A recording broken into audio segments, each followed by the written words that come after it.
The day began like any other. I trudged through the high school doors, half awake, clutching my lukewarm coffee. Kayla greeted me with her usual grin, a stark contrast to my groggy state. We'd been inseparable since middle school, navigating the trials of adolescence together. Today was supposed to be no different.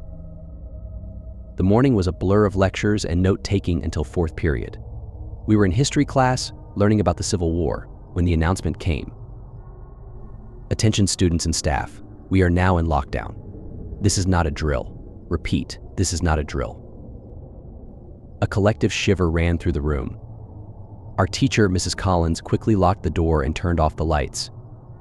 "Everyone, get under your desks and stay quiet," she instructed, her voice trembling, despite her attempts to stay calm.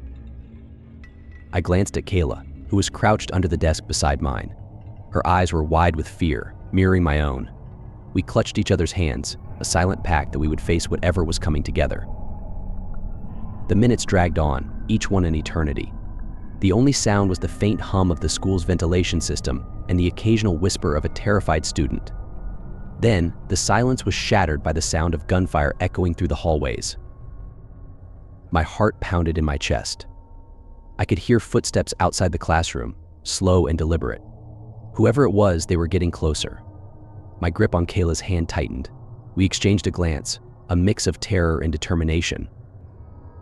The doorknob rattled. Mrs. Collins motioned for us to stay silent, her face pale. The door didn't budge, it was locked, but the footsteps didn't retreat. Instead, they stopped right outside. A shadow appeared under the door, and then, without warning, the sound of splintering wood filled the room as the door was kicked open. A figure dressed in black, face obscured by a mask, stood in the doorway. The gun in his hand gleamed under the dim emergency lights. Panic erupted. Students screamed and scrambled to the back of the room, but there was nowhere to go. The shooter raised the gun and fired. The sound was deafening, the impact immediate. Chaos consumed the room. I felt Kayla's hand slip from mine. Turning, I saw her collapse, a red stain spreading across her shirt. "Kayla," I screamed, reaching for her. But Mrs. Collins grabbed me, pulling me back. "We have to go," she whispered urgently, tears streaming down her face.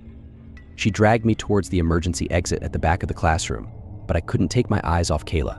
She lay motionless, her eyes half open, a look of surprise frozen on her face. Mrs. Collins pushed me through the door, and we stumbled into the darkened hallway. The sounds of chaos continued behind us, but we kept moving. My mind was a whirlwind of shock and grief. Kayla, my best friend, was gone. The realization hit me like a freight train, nearly knocking the breath out of me. We navigated through the labyrinth of hallways, trying to stay as quiet as possible. The school, usually bustling with life, now felt like a tomb.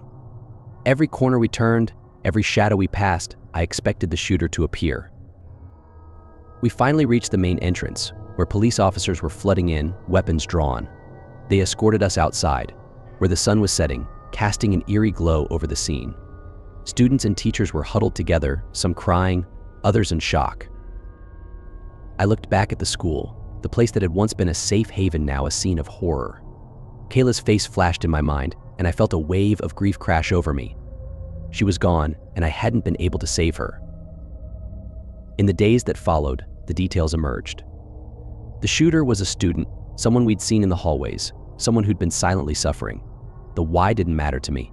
All I could think about was Kayla, her laughter, her kindness, the future she would never have. The school reopened eventually, but it was never the same. Every corner held memories of that day. I walked through the halls, a shadow of my former self, haunted by the echoes of gunfire and the memory of my best friend's lifeless body. Life went on, as it always does, but a part of me was forever trapped in that darkened classroom, holding Kayla's hand, wishing I could have done something, anything to change the outcome. The shadows in the hallway would always be there, a reminder of the day innocence was shattered and lives were irrevocably changed. Please like, share, and comment if you like video, and don't forget to subscribe for more videos.